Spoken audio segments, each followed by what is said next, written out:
E os desafios do pentecostalismo, vamos chamar aqui no século XXI, nós temos realmente muitos desafios. Eu empreendi um projeto de pesquisa já há algum tempo, não esse que a CPAD lançou em julho, que foi o pentecostalismo, o carisma profético e o pentecostalismo atual. Aquele foi uma pesquisa de mestrado que eu fiz na Faculdade Batista do Paraná.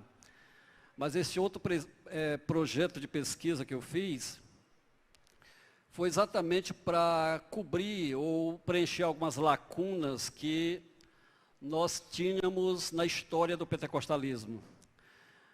Eu via muita briga de rua na internet sobre a nossa história, muitas disputas e alguns dados que não batiam.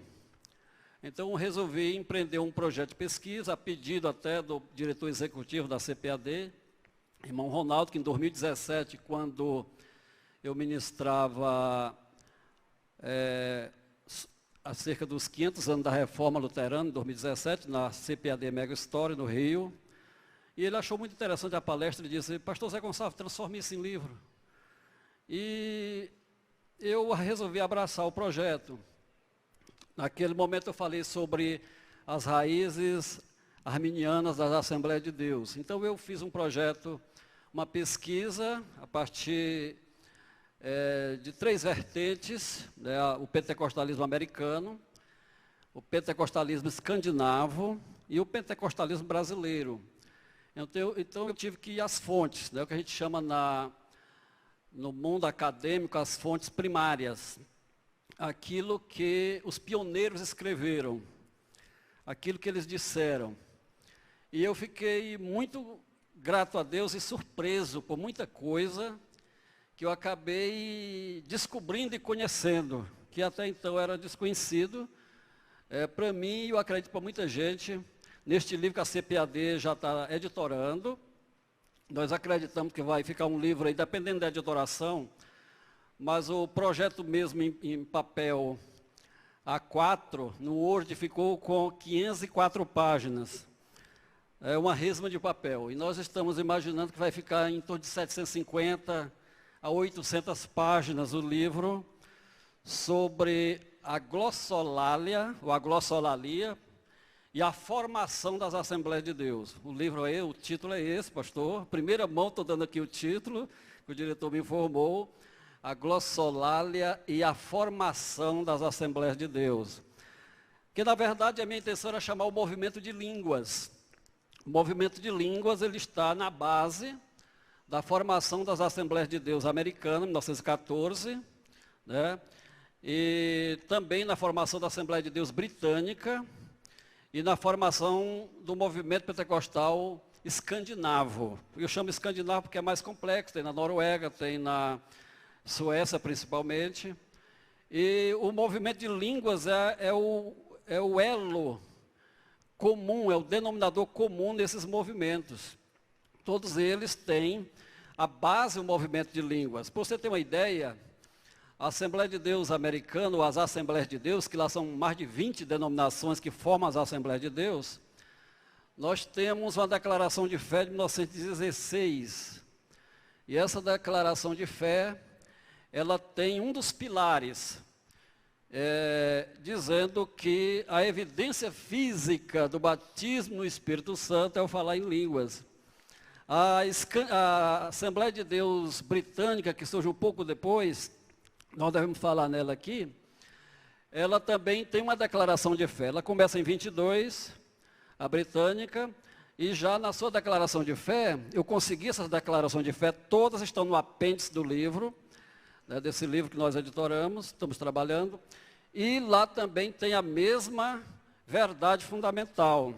Então, as Assembleias de Deus escandinavas também, em solo americano, também tem por princípio, né, principalmente aqui foi dirigida por A.W. Rasmussen. Ela tem também como pilar a doutrina da evidência inicial. Então isso é importante para a construção da nossa história, para nós conhecermos. Então eu estou dando aqui introdutoriamente essas informações, Eu vou convidar os irmãos para abrir as vossas Bíblias, nossos irmãos também que estão juntos.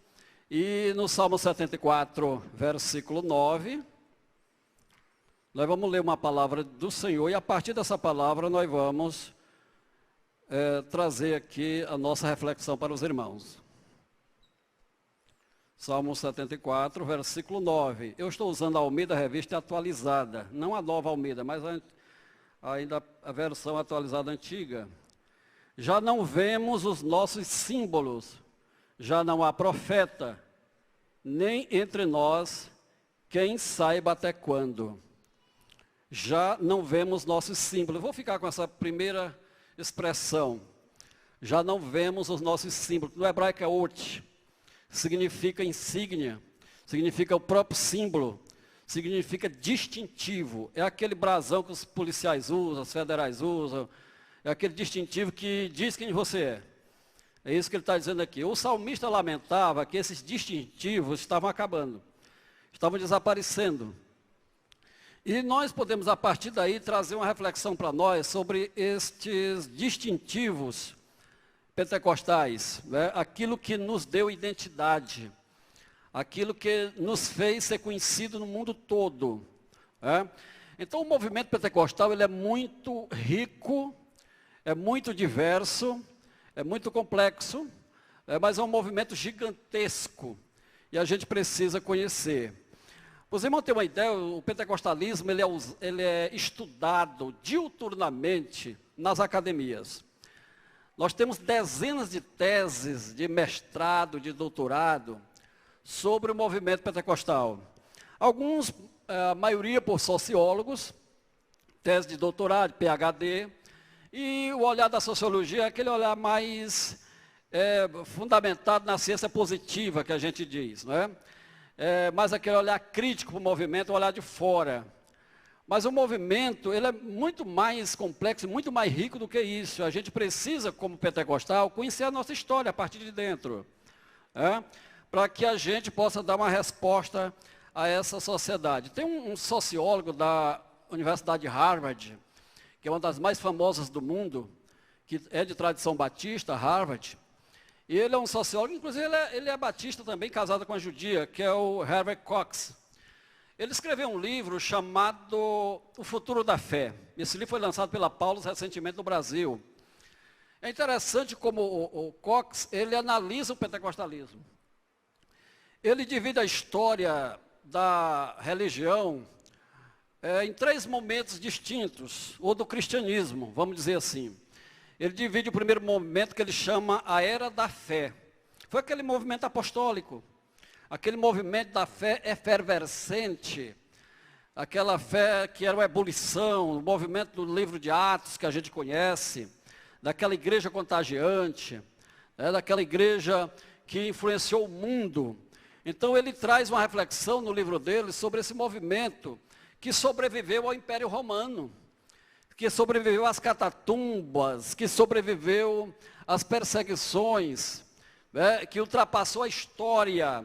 Esse é o primeiro momento que ele analisa na história do movimento, que ele chama a Era da Fé. Depois ele vai fazer uma reflexão no que ele chama a Era dos Dogmas. Exatamente aquele período que a gente tem dos concílios, dos debates, que deu origem aos grandes credos, os chamados credos da cristandade, o concílio de Nicéia em 325, os debates sobre soterologia, que tem pessoas que querem resolver assunto de soterologia num artigo, num parágrafo, num estudo de fim de semana, enquanto a patrística, a patrologia, dedicou 300 anos só ao estudo da cristologia, ainda não chegou, não resolveu. Melhorou, dá para a gente entender, dá para a gente já ficar mais satisfeito. Mas são assuntos complexos, a Era dos Dogmas, porque foi nesse período que os credos foram formados. E há uma crítica nesse período, que essa estruturação acabou engessando o movimento, acabou engessando muita coisa do espírito. E depois o Cox vai trazer uma reflexão que ele chama a Era do Espírito. A Era do Espírito, que seria exatamente esse período do pentecostalismo. Qual é a fé que vai sobreviver do século 21? Qual é a fé que vai sobreviver? Que tipo de cristianismo vai ultrapassar a pós-modernidade, vai se manter vivo? Que tipo de cristianismo esses sociólogos, não só ele, mas outros, vai conseguir se manter no meio de uma sociedade secularizada, uma sociedade indiferente ao fenômeno religioso? Eles dizem que é o pentecostalismo. Exatamente pela ação do Espírito, por esses carismas que se manifestam em nosso meio. Isso é interessante porque até a teologia reformada, ela também tem essa análise. Eu vou citar aqui um teólogo muito famoso, que é o Alistair McCrae, que é um professor britânico, muitos dos pastores devem conhecer. Há um livro dele em português, chamado A Revolução Protestante. A Revolução Protestante é um capítulo, se eu não me engano é o 6, onde ele se dedica a estudar o pentecostalismo. E o nome do capítulo, para você ver, um teólogo reformado, o nome do capítulo é Línguas de Fogo. Isso é interessante, porque ele não vai criticar os pentecostais, ele vai mostrar o que há de positivo no meio do pentecostalismo, exatamente aquilo que ele considera que as igrejas históricas perderam. Irmão, eu não entendo, porque tem muitos pentecostais hoje que estão indo para as igrejas históricas, ou para as igrejas reformadas, migrando, se o negócio bom está do lado de cá. Se o pessoal de lá, quem conhece, quem estuda, está vendo, que aqui tem o que você precisa. Nós temos a obra do Espírito que Deus nos deu, o Espírito de Deus nos chamou para fazer esta obra. Então nós, pastores, numa convenção dessa, precisamos atentar para isso que nós estamos falando. Então é essa reflexão que eu quero começar, trazendo a partir desses pensadores, para nós ver que desafios estamos enfrentando. Eu disse aqui para os irmãos, e eu quero falar da manhã, me deter mais nessa parte histórica. À tarde nós vamos estudar mais esse desafio a partir da carta de Tessalonicenses, uma reflexão a partir de lá. Mas eu quero trazer essa parte histórica para a gente conhecer um pouco. Vou mostrar aqui para os irmãos algo interessante. Eu falei do pentecostalismo a partir de 3 vertentes. A americana, a escandinava e a britânica. Principalmente a americana e a escandinava nos interessam, devido à nossa influência ter partido dessas fontes. E a gente começa o pentecostalismo, o pastor Luiz Rio pregou aqui maravilhosamente, Deus usou de uma forma espetacular, já me poupa até de trazer mais uma questão mais histórica que maranhense, ele já falou ontem, mas a Rua Azul é tida como ponto de partida desse movimento. E a gente vai entender por quê. Como é que chega lá? Eu estou com um livro aqui, o livro original do Gunnar Wingre. Esse é em sueco, Pionjarens, Diário do Pioneiro. Essa é uma edição de 1968, que foi publicada na Suécia.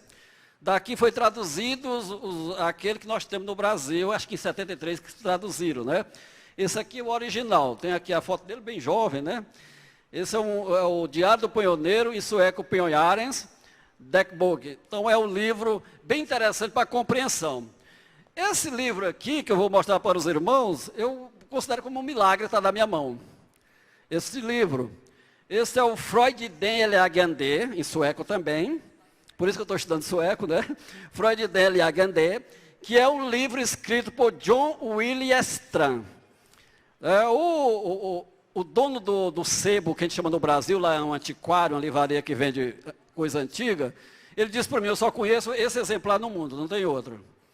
Se o senhor perder por aí, não vai mais rachar. E eu procurei nos Estados Unidos, no FLAUA, que é o maior centro de pesquisa da América, do pentecostalismo, também não tem lá. A CPAD, é só o Israel que sabia que esse livro existia. E Deus me deu esse livro para eu conhecer o que aconteceu no início do pentecostalismo. Esse Estran é interessante. Eu vou trazer a história dele para você, porque o Gunnar Wingre conviveu com ele. O Gunnar Wingre estudou em Chicago, e esse avivamento aqui que ele fala foi exatamente em Chicago, 2 meses antes de Azusa. Azusa foi em abril, como o Luiz Rio falou aqui, de 1906. Mais um movimento entre os escandinavos, os suecos que moravam na América, começou em fevereiro de 1906, 2 meses antes de Azusa, com línguas de fogo, com o batismo no Espírito Santo. Daí alguns historiadores, no primeiro momento, acreditavam que nós não teríamos vínculo com Azusa, porque a nossa origem, através de Wingre, que era batista sueco, vivia em Chicago, que conheceu esse movimento, foi batizado no Espírito Santo em 1909, na primeira igreja batista sueca de Chicago. Então ele vinha de um movimento anterior, tem lógica na linha do tempo. Só que eu mergulhei na nossa história para a gente ver essa questão bem interessante, porque eu sabia que a Azusa foi uma explosão gigantesca de avivamento. E na minha pesquisa, eu consegui cópia do jornal Batista Sueco, de 1906 a 1912, chamado Nya Vecposten. Esse jornal, Batista Sueco, era um jornal da Igreja Batista Tradicional. O Estran escreveu muito desse jornal, esse pastor aqui. Eu traduzi todos os artigos dele para o português, coloquei no apêndice do livro que nós estamos lançando. E a gente vai descobrir que o fenômeno de línguas aconteceu entre eles mesmos, os batistas suecos, anterior a Azusa. Não anterior à Tofica, do Charles Parham, que foi em 1900, mas anterior a Azusa.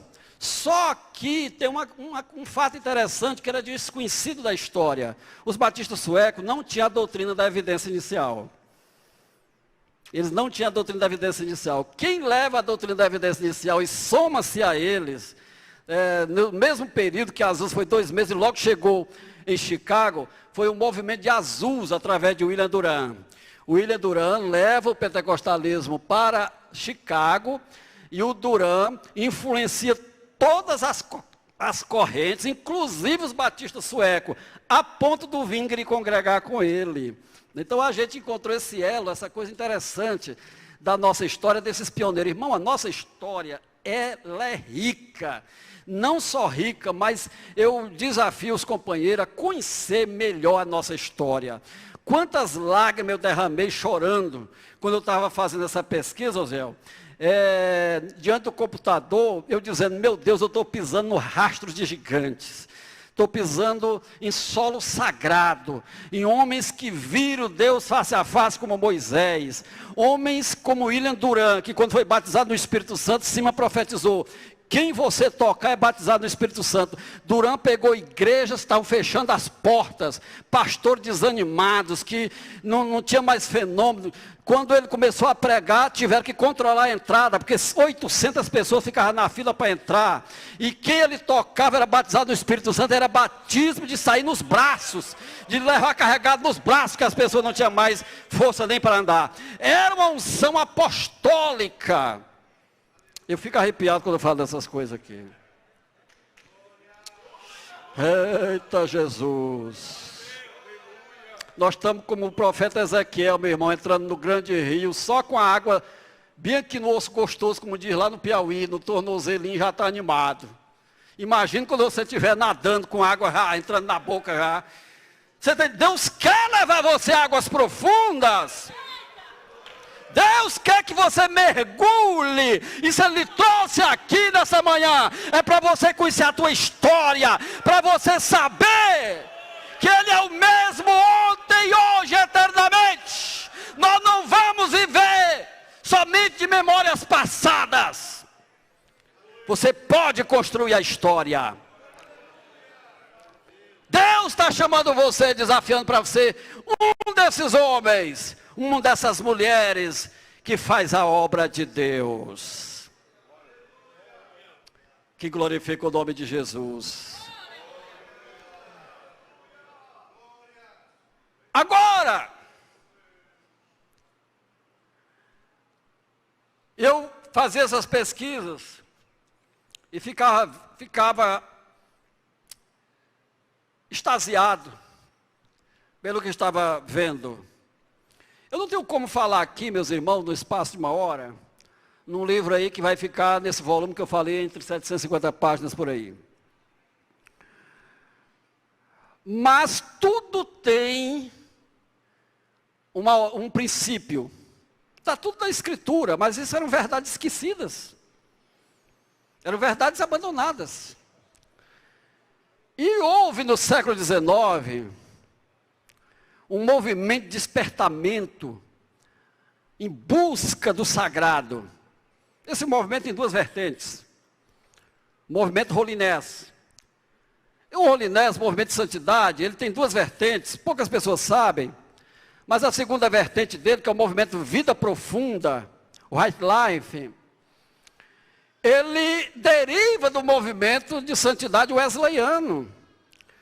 Então o movimento de santidade wesleyano, ele cresce na América em busca de uma vida de santificação. E o Wesley foi influenciado, por isso que eu quero falar aqui, da espiritualidade pietista. É um termo desconhecido, você bota o nome pietista no computador, e o computador bota petista. E eu tenho que repreender. Pastor Zé Gonçalves, só para eles esquecerem o petismo, o senhor tem 1h30, viu? Está me deixando mais animado.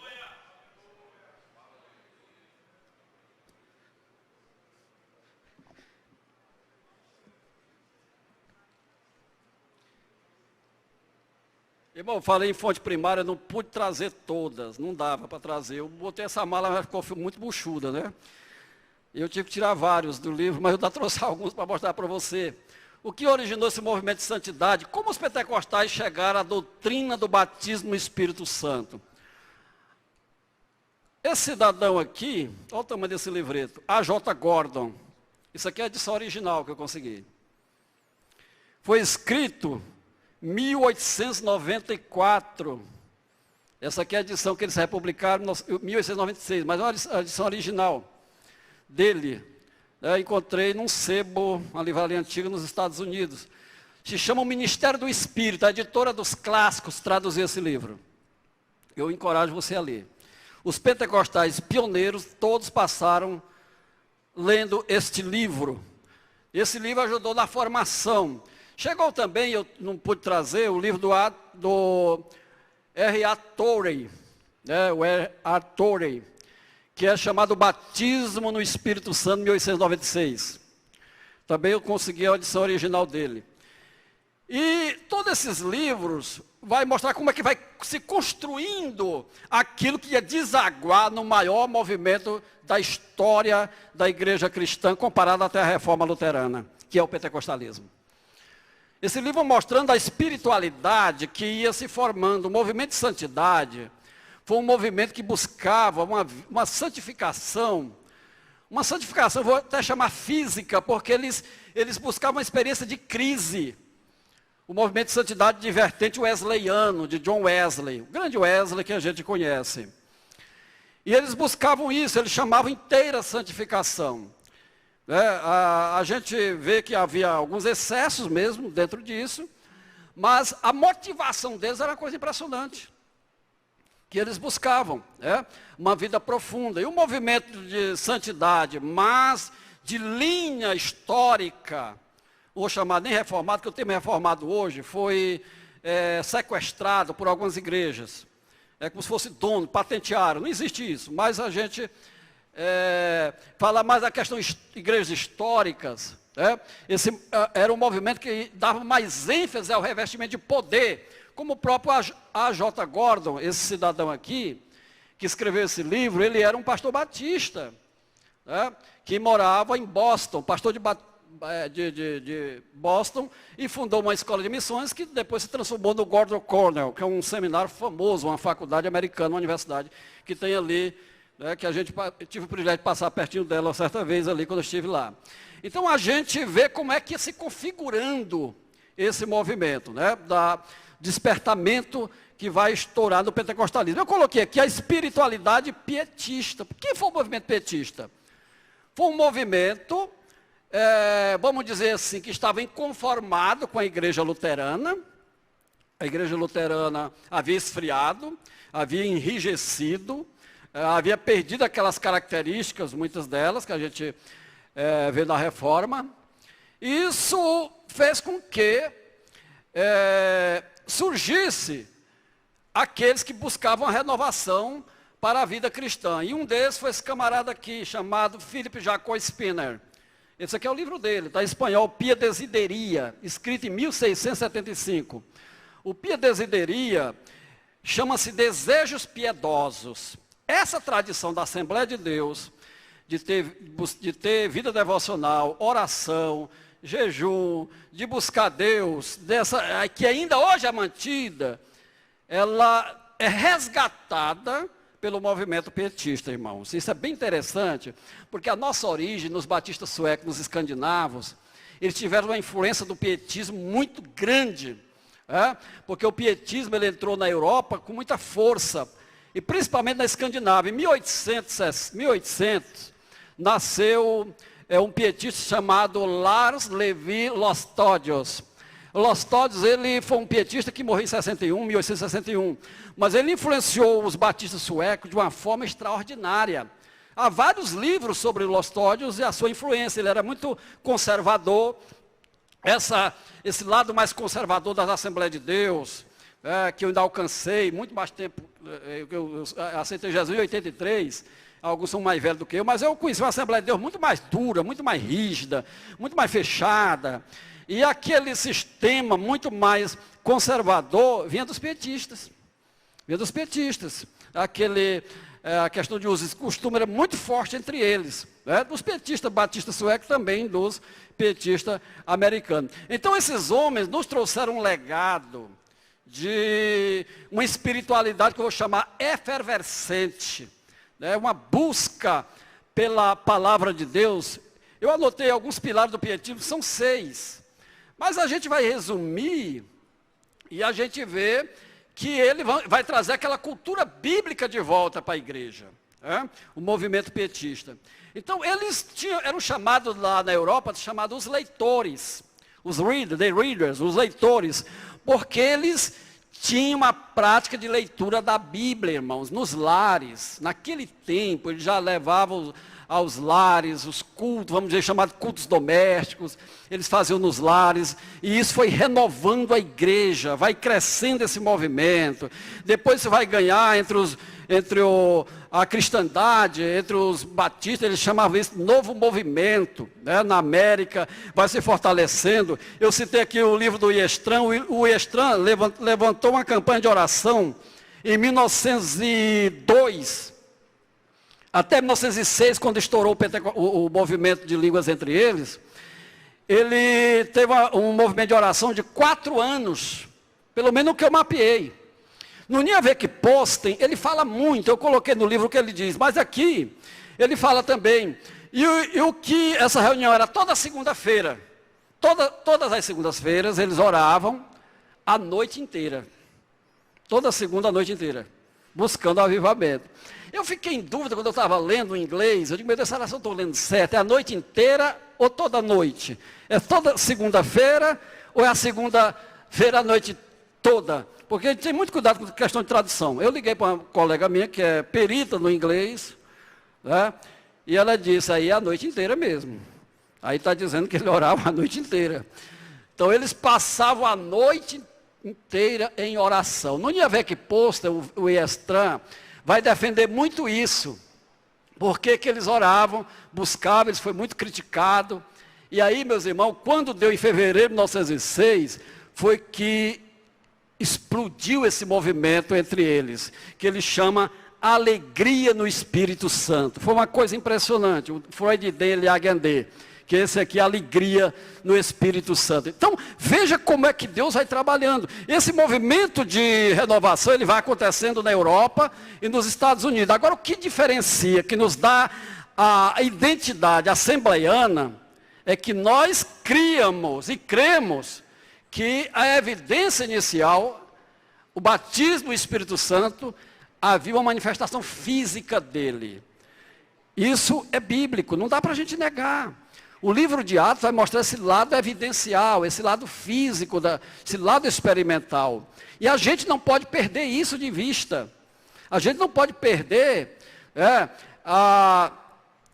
essa doutrina que eu considero pilar, que eu considero uma doutrina essencial na nossa história. Por isso nós devemos ensinar a doutrina do batismo no Espírito Santo. Então, essa era a espiritualidade que vai se configurando no movimento pietista, essa espiritualidade efervescente, que vai desaguar no grande movimento pentecostal. Então isso é importante para nós que estamos no século XXI, distante aí mais de 100 anos já, do nosso começo, e a gente vai resgatando a nossa história. Amém, meus irmãos? Quem glorifica o nome de Jesus?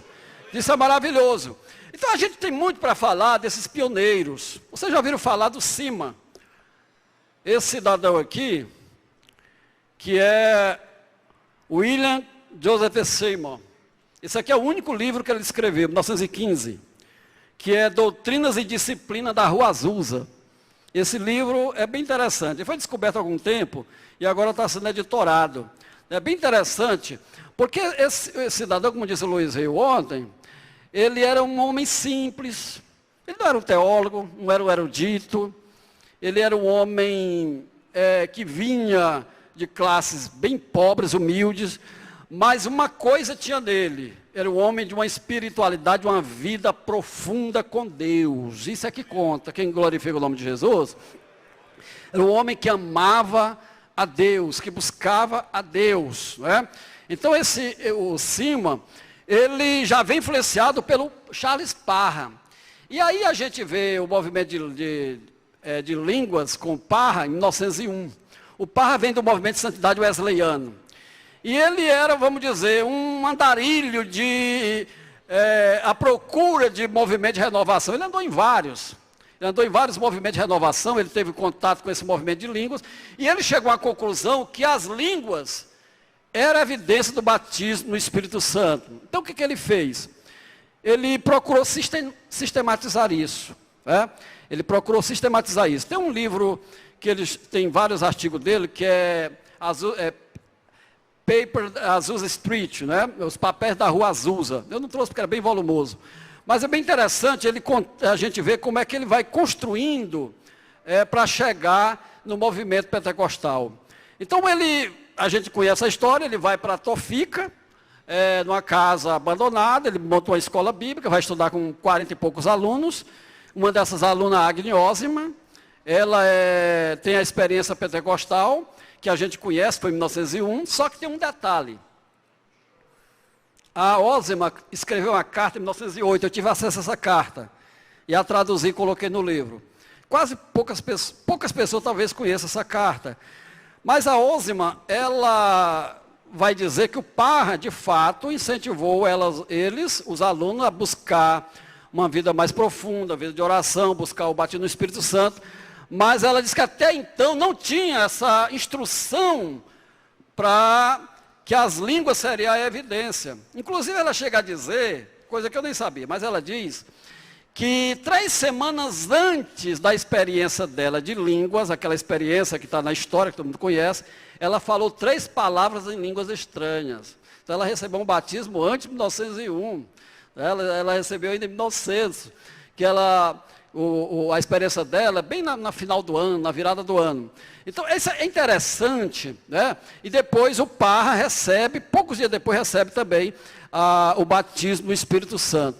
Mas o que a gente vê é que o Parham vai observar que aquilo que ele estava começando a enxergar através do livro de Atos, que era a evidência inicial, começou a acontecer de forma realmente concreta no meio deles. Então, a partir daí, ele se expande, ele vai para Houston, no Texas, e esse cidadão, o Simon, está lá.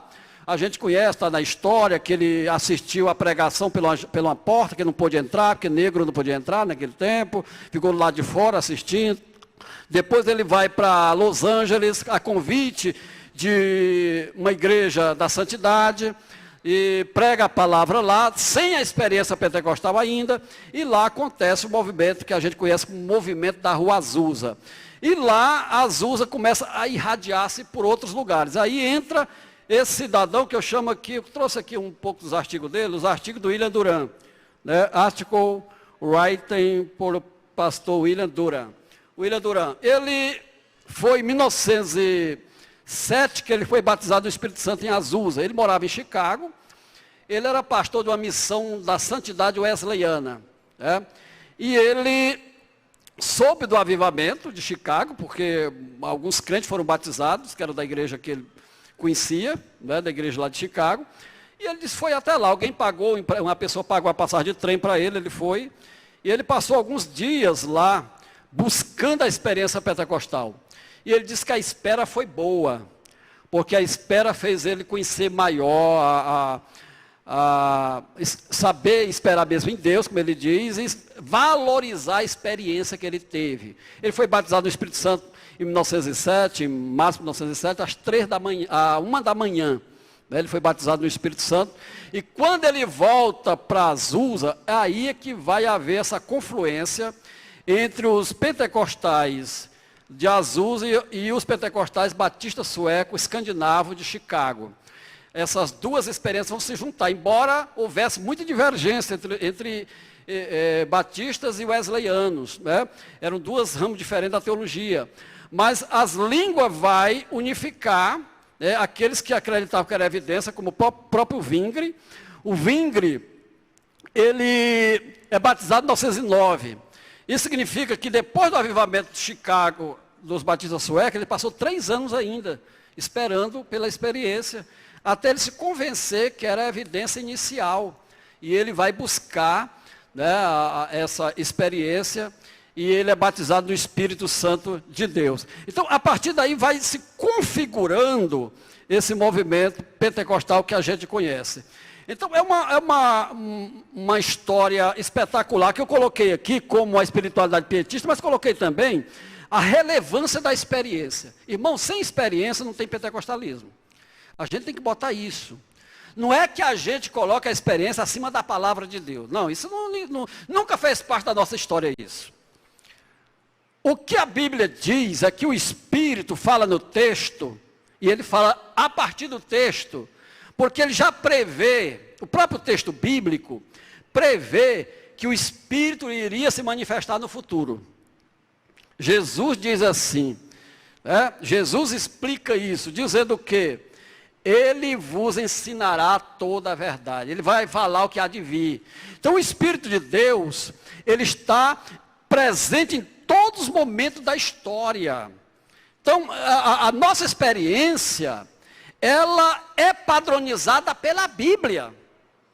Ela é padronizada pela Bíblia, não está fora da Bíblia. Nós cremos na Bíblia, a Bíblia é nosso pilar. Todos os pentecostais foram ardorosos defensores da autoridade da Bíblia.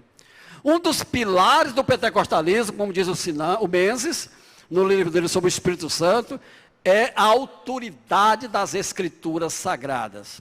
Todos os pentecostais valorizaram a Bíblia. E nós precisamos valorizar a palavra de Deus, colocar o lugar que é dela. Nada, nenhuma experiência que extrapole, que vá além da Bíblia, pode ser aceita como verdadeira. Somente aquilo que é mensurado pela Bíblia, aquilo que é validado pela Bíblia, é que deve ser guardado, louvado seja Deus. Porque senão, eu devo falar isso à tarde, nós vamos ter muitos problemas. Nós vamos ter muitos problemas. Então, mas a experiência, nós não podemos esquecer dela. Nós não podemos abandonar a experiência, porque ela além de ser bíblica, é um dos pilares do movimento pentecostal. Eu vou dar aqui um exemplo. Eu conheci um cidadão de mais de 80 anos, quando eu ministrava em Santa Catarina. Depois que eu ministrei um seminário lá sobre o Espírito Santo, ele me procurou. E disse que estava muito feliz por o que eu estava contando, e queria me contar uma experiência dele. Ele disse, pastor, eu já fui batizado no Espírito Santo há muitos anos. Você vê que eu sou um homem de mais de 80 anos. E ele disse, olha, eu tinha desejo de ser batizado no Espírito Santo, de ter experiência pentecostal. E ele disse que acompanhava um pregador, um missionário, pregava no rádio, e estavam fazendo uma campanha de renovação, de busca de dons espirituais, muito comum nos pentecostais. E para Jesus batizar no Espírito Santo também. E ele disse que fez essa campanha. Orava, jejuava, era 15 dias. Só que o missionário pregava no rádio, em outro estado, e ele morando no Paraná. Nesse tempo ele morava no Paraná. Estava no Paraná, e o missionário pregava em outro estado do Brasil, e ele assistindo pelo rádio. Aí ele disse que no dia do encerramento da campanha, dos 15 dias chegaram, ele acordou, o Senhor falou com ele, né, no coração dele, para ele ler a história de Bartimeu. E veio aquele texto que diz assim: o que queres que eu te faça?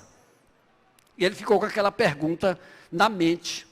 Quando foi à noite que aquele pregador foi encerrar a campanha, o pregador começou a orar lá, no estado que estava, acho que ele era São Paulo, e ele disse que naquele momento o pregador disse assim: meus irmãos, Deus me mostra que tem um irmão em outro estado que está fazendo uma campanha, Deus me mostra agora, que esse irmão acordou hoje, o Espírito de Deus mandou ele ler o versículo do cego Bartimeu: que queres que eu te faça?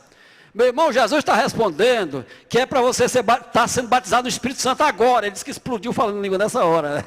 Meu irmão, uma experiência dessa, dá para a gente negar algo profundo desse jeito? Como é que Deus trabalha? Né? Depois Jesus está ali batizando agora, o que, você quer que Ele te faça? E você quer ser batizado no Espírito Santo? Receba agora o batismo pentecostal. Então isso é realmente extraordinário quando a gente fala da experiência pentecostal, meus irmãos. Então isso é o valor da experiência. Nós precisamos manter viva essa chama. Nós precisamos passar isso para nossos membros. Não existe pentecostalismo seco. Pentecostalismo é molhado, pentecostalismo tem experiência, tem lágrima, tem presença de Deus, tem Deus mostrando, revelando, orientando como deve ser o seu ministério. Não é verdade, meus irmãos? Glória a Jesus. Então a experiência, ela tem um lugar. Nós não vamos aqui dar lugar a excessos, porque eles existem sim. O Zé falou isso no livro dele, acho que mais palavra, menos movimento, né? Que saiu na primeira versão, era menos palavras,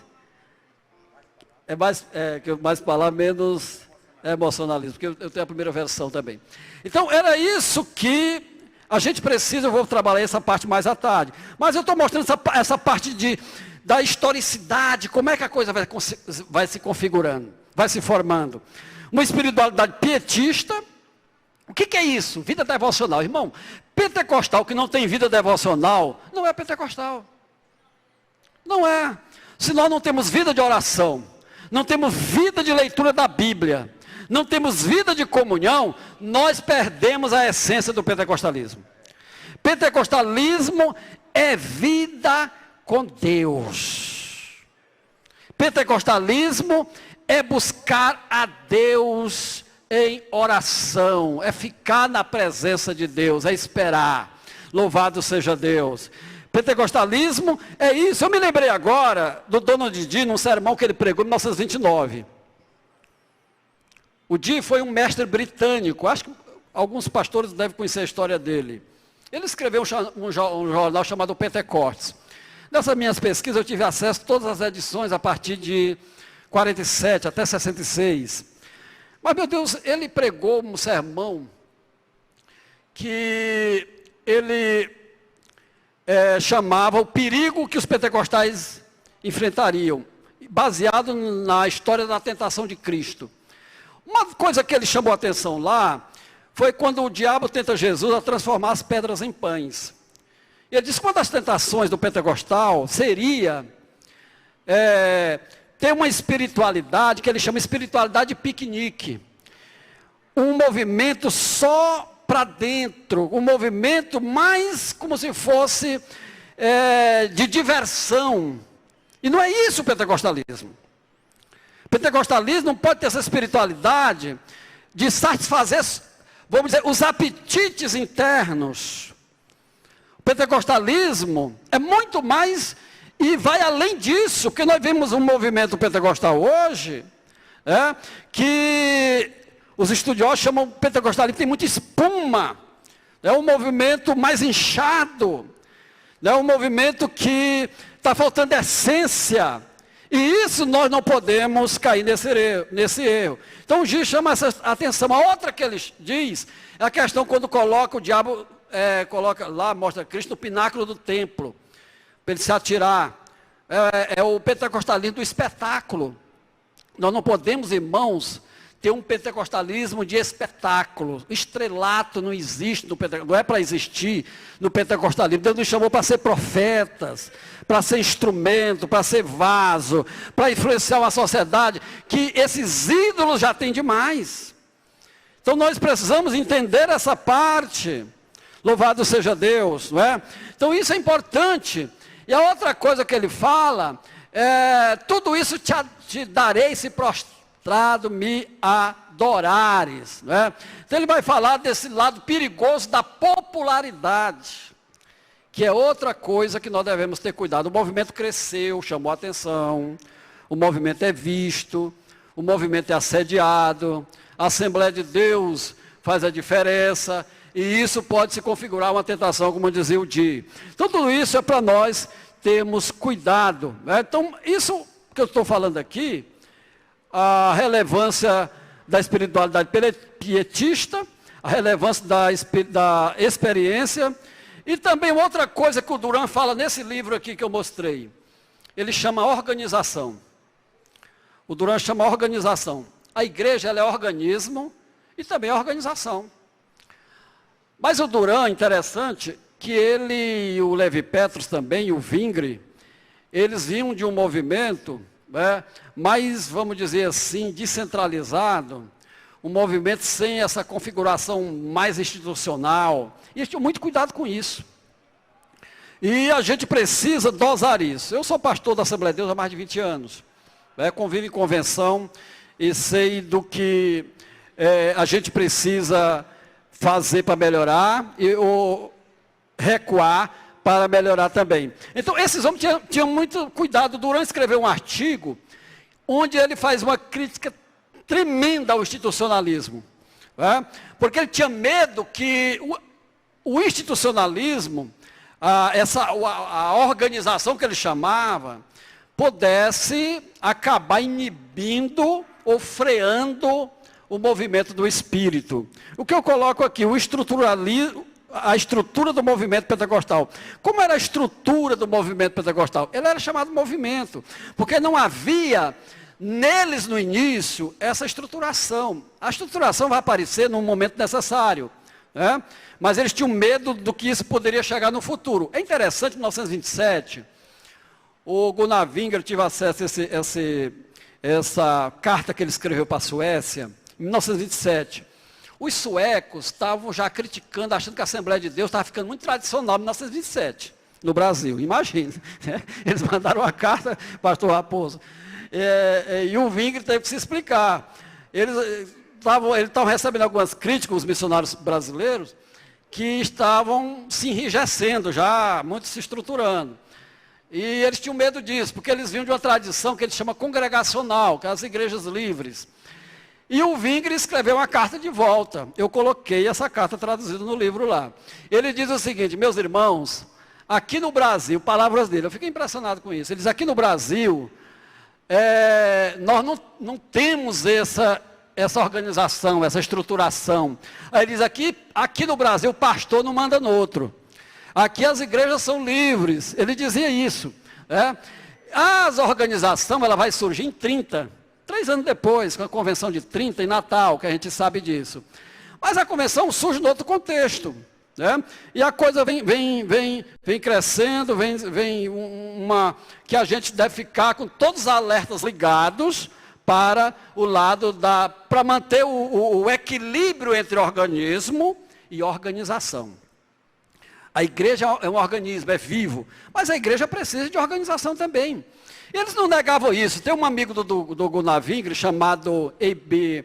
Johnson, que ele escreveu, e o Homegate publicou isso, né, no livro dele, 1922, e eu coloquei no livro essa parte dele. Ele fala da necessidade, estava mandando os missionários para alguns lugares, e ele disse, o missionário precisa, a igreja precisa organizar, porque lá estão sendo cobrados deles, documentos, tá? Eles vão ter isenção de algumas coisas. Se não tiver uma organização, uma instituição que os mantenha, eles não vão poder ter esse direito. Então, havia uma necessidade da organização.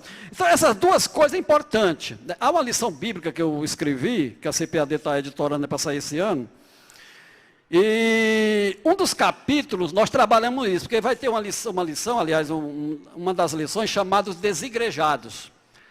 Uma das lições que nós vamos estudar no trimestre que eu vou comentar, é os desigrejados. Os desigrejados criaram a ideia que não tem que ter nada.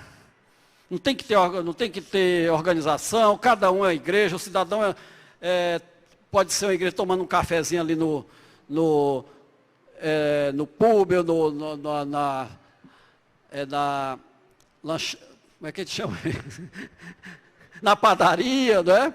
E eles acham que pronto, aí eles são contra, bate pesado, cada um é independente, são inimigos da estrutura de pastor. Isso é um equívoco. É um equívoco. A igreja, ela precisa de organização. Você vê que no Atos dos Apóstolos a igreja já começa a estruturar. No capítulo 15 tem a primeira, vamos dizer assim, uma convenção, o primeiro concílio da igreja. Começa ali já uma normatização da igreja. Igreja que não tem comando, meus irmãos, que não tem cabeça, não é igreja. A igreja precisa de organização. O que nós devemos evitar é o institucionalismo rígido, que caracterizou o período pós-apostólico. O montanismo, por exemplo, ele vai surgir aí no ano 172, por aí, ou aí no segundo século. Ele começou como um movimento de reação. É interessante que o montanismo, ele está aí nos manuais como um movimento herético. Mas até onde eu li, dos historiadores da igreja, os mais famosos deles, não viu o montanismo como um movimento, uma heresia, mas como um excesso. Um excesso que tinha erros, sim. A gente não vai aqui cobrir o sol com a peneira. Tinha erros, mas eles eram uma reação à igreja institucional que chegava a negar os carismas. Há uma frase do Joseph Leon Suyen, que ele diz uma coisa interessante. Ele diz, o carisma acaba quando começa a instituição. O carisma acaba quando começa a instituição. Se a gente tem um institucionalismo rígido, fechado, controlador, castrador, vamos dizer, calcificador, que enrijece, isso não vai, o Espírito de Deus ele não fica preso, ele sai, vai trabalhar. Então nós precisamos ver isso no nosso meio como instituição. Eu falo isso como pastor de convenção, é uma análise que eu faço para mim mesmo na minha convenção, não estou aqui referindo à convenção dos irmãos. Então nós precisamos entender isso, a questão da estrutura do movimento. Vamos botar como princípio, o pentecostalismo surgiu como um movimento, e isso quer dizer, um movimento que o Espírito era livre para trabalhar, louvado seja Deus. É interessante, duas visões diferentes. Eu vou falar aqui do Duran e do Levi Petrus. Quando tiver aí, pode mandar um papelzinho para mim, viu? Quando tiver aí, chegando aí o tempo aí, me avisa, viu? O Duran, ele era, vamos dizer, mais aberto. Ele escreveu um artigo muito interessante num livro de 1919, escrito pelo Holmgren, onde ele fala que já estava muita gente criticando os excessos, e ele não via problema nisso. Ele queria colocar, tem excesso, vamos corrigir aqui. Tem algum irmão está exagerando, vamos chamar e colocar ele dentro da estrutura da Bíblia, das Escrituras. Então ele era muito sábio nisso, e ele não, vamos dizer, não apagava o fogo. Ele não apagava, mas ele orientava a igreja. O Levi Petrus já tinha muito cuidado, até pelo contexto escandinavo, porque o pentecostalismo era chamado na Escandinávia, quando surgiu, de nervosismo, crise de nervo. Então a pessoa, você imaginou, né? A pessoa, olha aí, é um nervoso que vai passando ali. Né? Era isso, então eles tinham muito cuidado, o Levi Petros, ele era crítico, vou dizer assim, era crítico desses excessos. Eu coloquei a fala dele no nosso livro, traduzi vários artigos dele lá, né? Mas ele era um pentecostal, que teve uma experiência muito profunda com Deus. O Petros foi batizado no Espírito de Deus. Ele teve uma experiência já em 1902, né? Ele vai ter uma experiência de falar línguas, mas ele disse que não sabia o que era. Falou que foi uma coisa maravilhosa, mas como ele não sabia o que era, ele acabou deixando para lá. Quando teve Thomas Bell Bellered, que era um norueguês, morava na Escandinávia, mesmo sendo de nascimento britânico, morava na Escandinávia, quando chegou na Noruega, com o batismo no Espírito Santo, que ele foi batizado em Nova York, em 1906, por influência do movimento de Azusa, né, ele volta e o Petros conhecia o Bellered era uma pessoa de uma estrutura gigantesca dentro do metodismo, e o Petros foi lá para saber o que estava acontecendo. E o Bellered contou para ele o que era o batismo no Espírito Santo. Ele disse, eu tive essa experiência, mas ele não tinha aquilo como doutrina da evidência inicial até aquele momento. E o Bellered o convence que a experiência era a evidência do batismo no Espírito Santo. Mas o Petros diz que o Bellered fez 3 perguntas a ele, que deixou ele, que ele disse que foi pergunta de viver ou morrer. Né? Ele disse que se respondesse aquelas perguntas, sabia que estava acabado para a vida dele aqui na terra. Que era, você está disposto a fazer qualquer coisa por Jesus? Está disposto a ir onde Jesus mandar? Eram as perguntas que ele disse que aquilo ia esvaziar ele, e ele respondeu positivamente. Algumas semanas, quando ele chegou em casa, ele começou a falar línguas. Falar a língua fluiu. E ele creu, como os pentecostais chamavam primeiramente, a doutrina da evidência inicial, ele chamava o sinal. Ele recebeu o sinal, ele cria que era o sinal do Pentecostes. Mas ele tinha essa visão mais cautelosa, mais cuidadosa, para, vamos dizer, um pentecostalismo que não se manifestasse muitos excessos por conta desse contexto do nervosismo que tinha na América. Então, esses eram os pioneiros que vai formando a nossa história. E a gente vai conhecendo como é que vai se configurando. Então, é esse pentecostalismo que aqui chega aos 2 batistas suecos. Então, Daniel Berg, ele é batizado no Espírito Santo quando? Quando ele vai visitar Levi Petros, lá na Suécia. Ele foi trabalhar nos Estados Unidos, nas férias ele voltou. E ele encontra o Petros, que já tinha recebido a experiência. O Petros conta para ele se convence. Quando ele volta para a América, ninguém sabe em que momento ele recebe essa experiência, mas foi no caminho ou chegando na América. O pastor Ivar Vingre, que é filho do Gunnar Vingre, chega a dizer num livro dele, Aconteceu no Pará, um livro que eu encontrei em sueco, não tem em português essa tradução. Mas eu encontrei um livro do Ivar Vingre, em 94, chamado Aconteceu no Pará, que ele diz que o Daniel Berg recebeu o batismo no Espírito Santo na missão de William Durant. Só que os dados que a gente tem, a gente vai ver que o que o Berg recebeu na igreja do Durant é o que os pentecostais chamam uma confirmação. Né? Era uma confirmação, era uma publicização, a língua de forma pública no meio do povo. Mas privativamente ele já tinha recebido, porque ele conta isso no livro dele, Enviados por Deus, né? o livro que a CPAD lançou. Então a gente vai vendo essa configuração. Já o Vingre, ele é influenciado por esse irmão aqui que eu lhe falei, né? dos Batistas Suecos de Chicago. Mas ele recebe em 1909 numa igreja batista, que estava se pentecostalizando já, nesse período, por influência de Azusa mesmo, estava se pentecostalizando, e ele busca o batismo, ele já vinha com movimento de oração em casas, porque ele disse que irmã profetizaram para ele, que ele vinha para o Brasil só quando fosse batizado no Espírito Santo, para a missão, e aí ele é batizado no Espírito Santo. Qual a diferença do Petros para o Vingre na questão das línguas? Eu achei isso interessante, vou explicar para os irmãos. O Levi Petros, ele diz no Evangelho Herald, que é um jornal que ele publicou, eu consegui as edições até 1939, a dele, de 15 a 39. Ele diz no Evangelho Herald que Ele e os batistas suecos da Escandinávia não resolveram não fazer das línguas uma questão teológica. Eles criam que era um sinal, sim. Era evidência, sim. Mas eles não iam fazer disso uma questão de debate, porque eles, ou o que ele chama questão teológica. Mas aí o Petro diz assim, Gunavingre não. Gunavingre é radical nesse assunto. Gunavingre defende que as línguas é evidência e acabou. Por que Gunavingre defendia isso? Porque Gunavingre foi influenciado por William Durand de Azusa. E o Durand diz num jornal da Azusa, está no livro, o Durand diz assim, na questão do batismo no Espírito Santo, as línguas são a evidência, e eu não conheço exceção. Por quê, meus irmãos? Era um pentecostal que a igreja deles, Jesus batizava,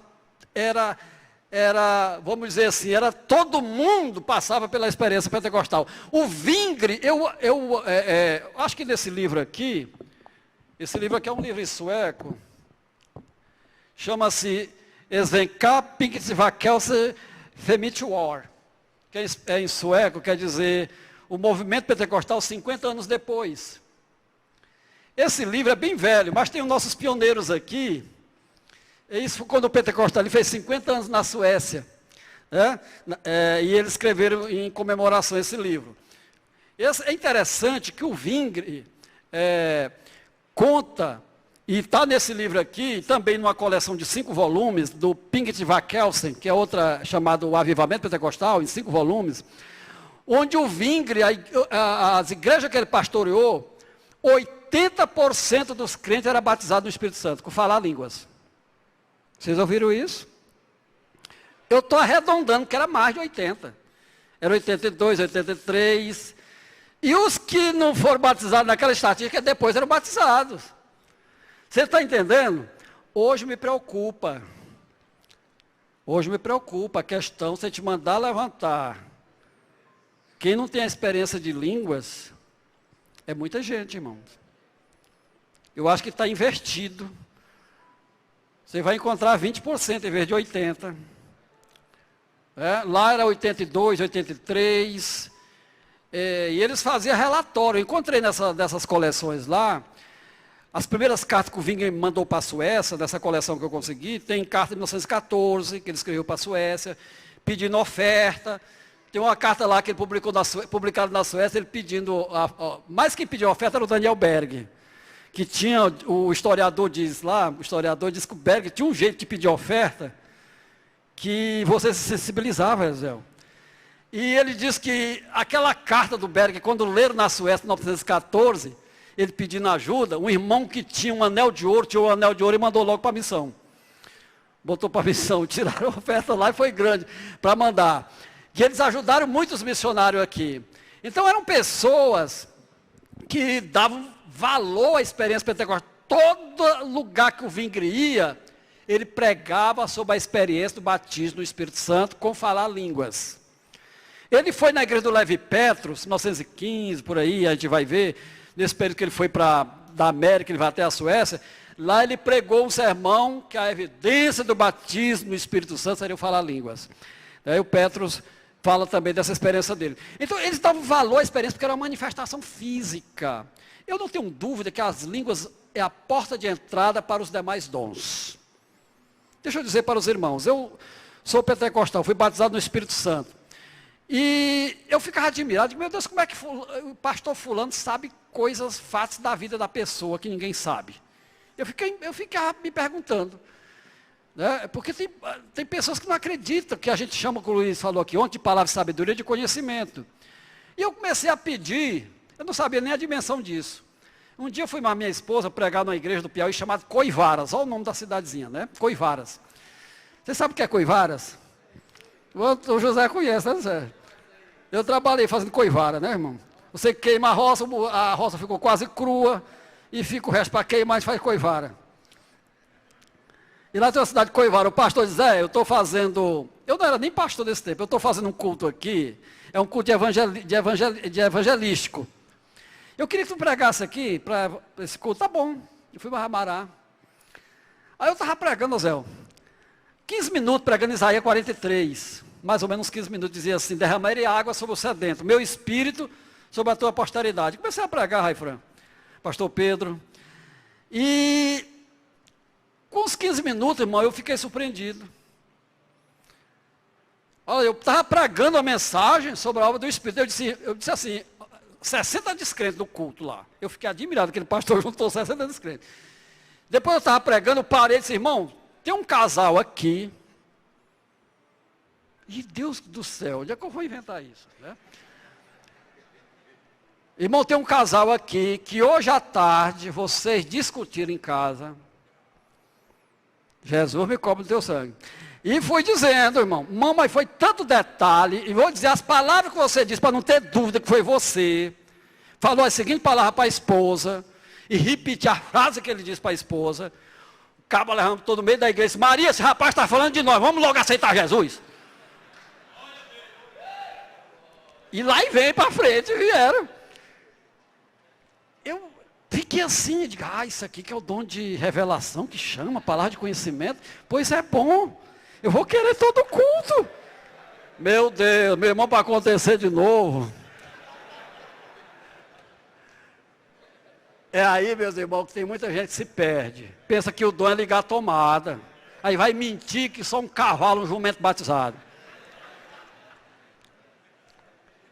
Já vi pregador na minha cidade, não da igreja nossa, graças a Deus, mas tem crente da Assembleia de Deus que é tão inocente, que o cabra inventa as coisas, ele leva logo para a casa dele, compra logo uma muda de roupa, bota no melhor hotel e dá ajuda em dinheiro.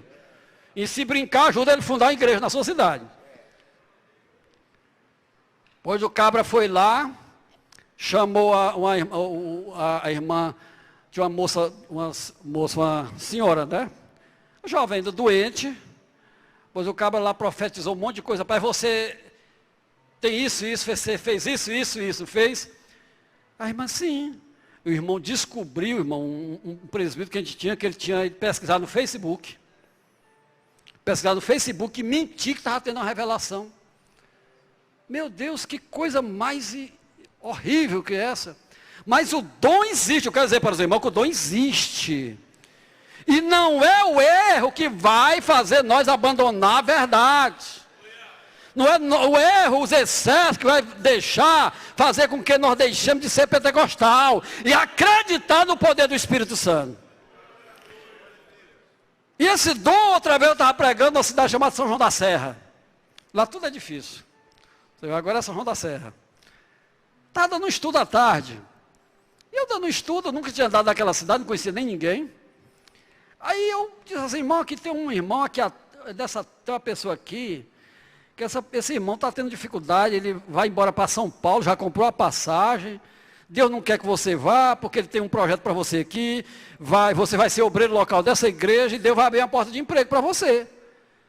Não apareceu ninguém, também eu não fui, terminei, saí, quando eu ia saindo na rua assim, lá veio um irmão lá correndo, irmão Zé Gonçalves, diga meu irmão, rapaz, sou eu que o senhor falou. Eu digo, é mesmo, tu está passando por isso? Estou, rapaz, eu comprei a passagem na Itapemirim. Vou embora. E agora, isso não vou mais não, porque Deus falou comigo. E ficou, sabe o que aconteceu? Pouco tempo depois, o pastor que estava lá foi transferido, ele foi colocado para o ministério local e entrou no emprego da prefeitura. O dom está lá. O dom, diga comigo, edifica a igreja. Eu estou sentindo Deus falando aqui para algumas pessoas. Eu estou sentindo o Espírito de Deus falando para revigorar seu ministério. Eu estou sentindo o Espírito de Deus.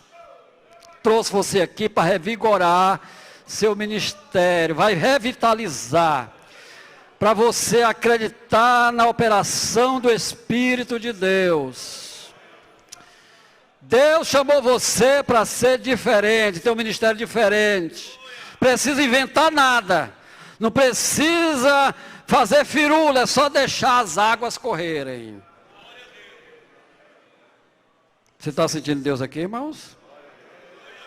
Glorificado seja Deus.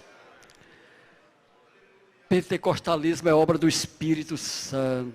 Eu vou dizer para os irmãos com sinceridade, se não fosse o Espírito de Deus, eu não estava mais nem nesse microfone aqui. Estava não. Já teria sido cirandado, destruído. Mas o Espírito de Deus é que vai nos levantando. te anima, te levanta. Aleluia. Até às vezes o ministério pastoral se torna um terreno minado. Se torna um terreno que às vezes tem diferença entre colegas. Como diz um teólogo anglicano, são os pastores que me ferem. É uma parte. A gente se fere, se machuca.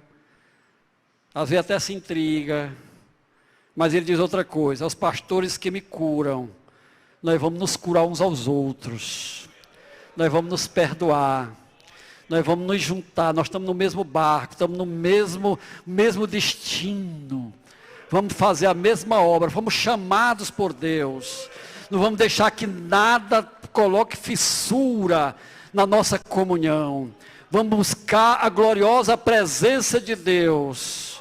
No poder do Espírito Santo. Estou sentindo Deus falando aqui com a gente aqui. Grande Deus. Grande Deus. Eita Jesus. Jesus.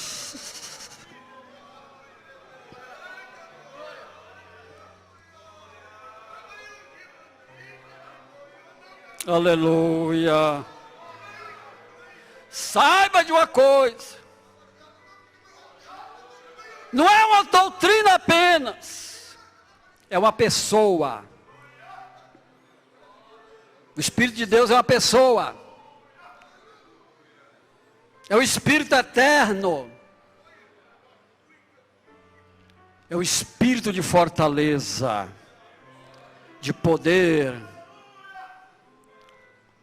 Aleluia. É Ele que faz essa máquina andar. Irmão, o ministério sem o Espírito de Deus eu comparo com um carro, com um motor sem combustível. Um motor sem o óleo, lubrificador, vai arranhar. Vai arranhar. A gente fala de santidade, fala que é importante, é uma obra do Espírito Santo. Eu contei uma vez, eu não sei se foi no Maranhão, eu era pastor de uma cidade, e estava pregando sobre a santificação. Preguei. E eu senti que Deus, pela palavra, estava trabalhando na igreja. Terminou o culto, uma irmã me procurou e disse que queria falar comigo. Tá bom, minha irmã. Ela disse, o senhor está em casa amanhã? Estou. Era o culto doutrina da sexta. Chegou cedo em casa, conversamos, ela disse, é porque aquela palavra que o senhor falou mexeu comigo. A palavra mexeu no meu coração. Eu digo, o que foi? Ela disse, o senhor sabe, eu morava aqui perto da cidade, no interior. Eu digo, eu conheço o seu interior. Eu disse, pastor, é porque o senhor sabe, no interior tem aquela casa do interior, e pobre não tem pia, tem um giralzinho. Chama giral, não sei como é que chama no Maranhão. É o giral mesmo? eu tô em casa, né, irmão? Era o giral. Você sabe que a gente tem um giralzinho, lava os pratos, o resto de comida cai no chão, e junta uns leitãozinhos ali para comer o resto, a lavagem. Muito bem, eu conheço. Se um dia chegou lá uns leitões lá, pastor, eu peguei um e matei o leitão, eu cozinhei, a gente comeu. Ele disse, é bom, leitãozinho cozinhado. É bom. Ela disse, é bom, pastor, mas era do vizinho. Eu digo, aí tem um problemão. Ela disse, pastor, agora toda vez que eu vou orar, parece que aquele leitão está grunhindo no meu ouvido. E eu quero paz. Isso é obra do Espírito de Deus, irmão. Ninguém faz isso. Ninguém faz isso. Ninguém faz isso. Ninguém tem uma espiritualidade de delegacia. Pastor não foi chamado para vigiar crente. Eu conheci geração de pastor, ficava escondido atrás do banco da praça para ver o que o crente estava fazendo. Isso não é o pastor não chamou nós para ser delegado. Deus não chamou nós para ser delegado. Chamou pastor para ser profeta. Para pregar a Bíblia. E a Bíblia vai transformar o crente. Eita Deus!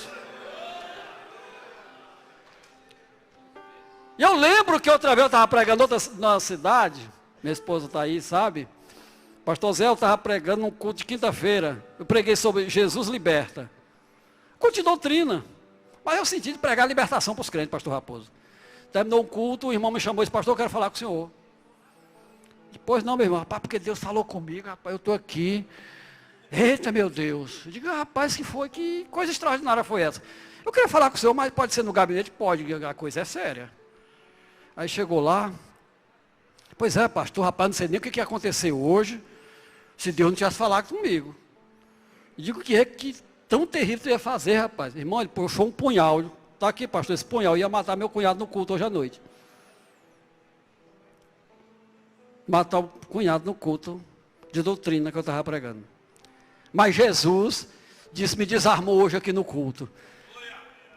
Irmão, Jesus livra a gente de cada coisa. Quem glorifica o nome de Jesus aqui? Eita, Deus tremendo. Mas pentecostalismo é isso aqui. Eu posso abrir mão disso aqui, esposa? Nós podemos abrir mão disso aqui, pastores? Da obra do Espírito Santo na nossa vida? É tremendo, é. E a gente precisa preservar esses princípios. O pentecostalismo surge numa época, eu coloquei aqui, de secularismo. Olha só. Secularização da igreja.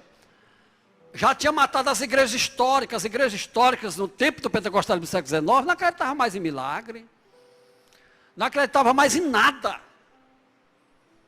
Havia um movimento de dissecar. Os milagres pentecostais vão surgir em reação a isso. Eu me lembro que eu li da Aimee Semple McPherson, uma pregadora que frequentou a igreja de William Duran. Era uma mulher, fundou a igreja do Evangelho Quadrangular, né? Ela foi uma tremenda pregadora. Eu me lembro do pastor Charles Price, que era um metodista, que não cria era um pastor mais secularizado, não cria nos dons espirituais. E foi assistir a Aimee pregando. E ele disse, eu vou anotar todos esses desvios que essa mulher diz, vou desmascarar ela no meu programa de rádio. E foi para o culto onde ela ia pregar. Ele viu o endereço, foi lá. E ficou sentado na cadeira esperando. E a Aimee era muito vigorosa na mensagem. Aprendeu com o William Duran. O Duran era um prodígio da pregação, né? Era um gigante. Pregava muito, muita unção. E ela recebeu o Espírito de Deus. E toda essa pregadora também muito inspirada. E o Charles parece que ela estava pregando quando ele começou a anotar. E aí ela se virou para um cidadão que estava na cadeira de roda e disse, levante-se em nome de Jesus. E o cidadão levantou da cadeira de roda, saiu caminhando, ele disse que nessa hora a caneta caiu da mão, o bloco também caiu, foi para o chão e ficou admirado. Disse, desse momento em diante, eu vou dedicar minha vida à obra do Espírito Santo. Se tornou um pentecostal, pregador da cura divina para a glória de Deus. Quem glorifica o nome de Jesus. Esse mesmo Charles Price, que era um teólogo liberal, ele posteriormente se tornou um pregador de cura. E o Demo Shakarian, fundador, eu já estou quase terminando, né, pastor? 5 minutinhos, termino com essa história. O Demo Shakarian, fundador da Adonep. Quem conheceu a Adonep aqui? A Adonep foi um ministério levantado na década de 50, né? Para alcançar... eu participei também, o Antônio participou, para evangelizar pessoas não alcançadas, principalmente da área empresarial, né?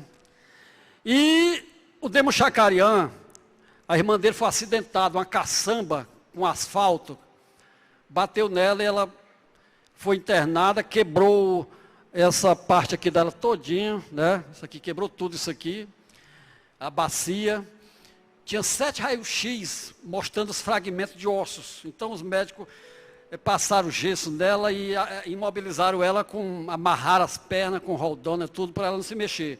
Porque ela estava crítica mesmo. E o Demos soube que o Charles Price estava pregando a 70 quilômetros da igreja. Isso eu vou já lá chamar esse pregador para orar pela minha irmã. Deixou a igreja em jejum e oração e foi. Chegou lá e viu ele pregando na cruzada, já 11 da noite. Chamou o irmão Price. E ele escutou, parou e veio e disse, sim, meu irmão, diga, eu gostaria que o senhor orasse pela minha irmã Florença. Ela foi acidentada, está entre a vida e a morte. E se eu vou orar por sua irmã. Aí desceram, pegaram o carro e na estrada o pai disse para ele, Jesus vai curar sua irmã. Aí ele disse, mas ele não sabe como é que ela está. Ele disse que tinha deixado a igreja em oração, mas o estado dela era tão crítico, que ele disse, ele não sabe que ela está, mas o senhor não sabe como é que está o estado dela. Ele disse, olha, quando você falou para mim, para eu orar por sua irmã lá na cruzada, o senhor chamou e disse para orar para minha irmã Florença, uma nuvem desceu sobre mim, uma nuvem de cura. Quando ela desce sobre mim, Jesus cura todas as pessoas. Eu senti a nuvem descer sobre mim. Então sua irmã vai ser curada. Aí ele ficou com aquela palavra. Entraram lá, deram o equipamento médico para ele entrar. Ele disse, eu vou só orar por ela aqui. Botou a mão nela e disse, Jesus, cura Florença agora. Meu irmão foi com 2 fios de escapado, tocasse nela. Essa mulher começou a se contorcer, se bater, se debater naquelas rodanas. Os médicos ficaram assombrados, os enfermeiros, porque ela não podia se mobilizar, não podia nem mexer. Devido ao estado grave, os ossos quebrados e tudo que tinha dentro dela. Quando ela terminou, passou aquele momento, ela abriu os olhos e disse, demos para o irmão dela, Jesus acabou de me curar. Fizeram o 8º raio-x, estavam os ossos tudo soldados, como fosse só dar oxigênio, tudo coladozinho, feitinho, bem direitinho, para não ter dúvida. E o médico deu alta a ela e ela viveu 25 anos depois disso. Meu Deus, Deus está nos chamando para um ministério de milagres. E milagre não é só essa área. Um ministério que faça a diferença. Um ministério que faça a diferença. Deus está chamando você, meu irmão. Você pode ficar de pé comigo, vamos orar em nome de Jesus? Nosso Deus, nosso Pai, nós somos gratos, Senhor, neste momento. Porque, Senhor Deus, cremos que a Tua palavra foi ministrada, Teu Espírito tem falado aos nossos corações. Te damos graça pelas vocações que estão sendo despertadas aqui, por ministérios que estão sendo renovados por Ti. Senhor, eu sei que Tu estás fazendo uma obra tremenda, meu Deus, na vida do Teu povo. Ó Deus, restaura ministério, vidas, revitaliza pelo Teu Espírito as nossas vidas, fazendo-nos, Senhor, fazer Tua obra no poder do Espírito Santo. Pai, em nome de Jesus, põe este selo sempre sobre as nossas vidas. É o que nós oramos. Digam amém, meus irmãos. Deus abençoe.